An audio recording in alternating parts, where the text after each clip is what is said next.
Welcome to the best damn political show ever. Okay. Okay. Yeah. All right, let's do it. Welcome to the best damn political show ever. I'm Michael Lozano. Here's my co-host, Bud Gautier.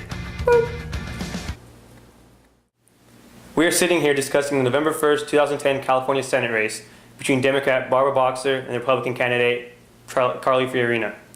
This is one of the closest races California has seen in a while, with Boxer leading Fiorina 49-46 with 3% undecided.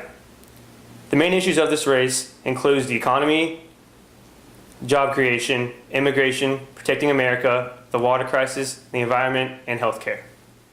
Boxer is the incumbent senator running for her fourth term in office. In her last election, she defeated Jones with a 20-point spread. Although she is the incumbent, her voting record may prove to be too liberal in this election. Boxer has a top priority to get California back on track and getting Californians back to work. In order to have economic recovery, she believes we have to end the wars. She stands behind what she has done during her terms and hopes to move California in a more positive direction. Boxer's strongest advantage is her continual support from women and Latinos. Boxer holds 49% of the support of Latinos to Fiorina's 19% and 45% of women's vote to Fiorina's 31%. She also has attacked Fiorina for sending 30,000 jobs overseas, and this may be helpful in the election. Fiorina is a Republican challenger in this election. She is the former CEO of Hewlett-Packard, otherwise known as HP, and has also been very successful throughout her life. She has proved her leadership with HP and is the only woman to lead a Fortune 20 company.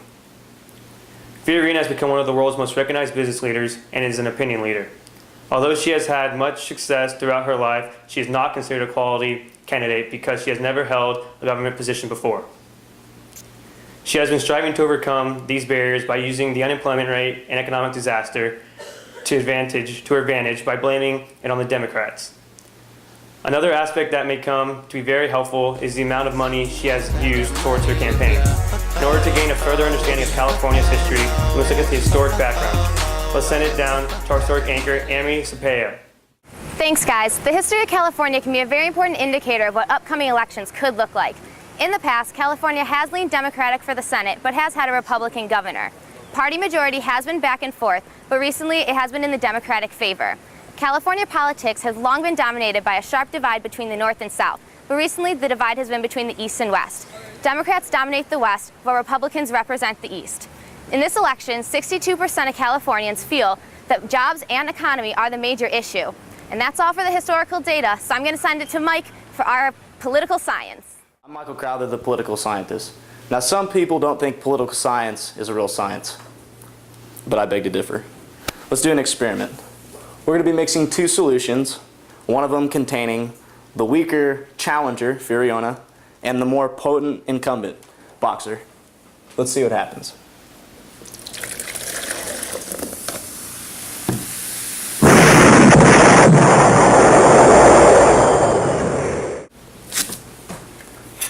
Whoa. So, based on my experiment, I conclude that Boxer is going to be the winner. Boxer was not of the New Democrats that rode into the office on the coattail of Obama's administration.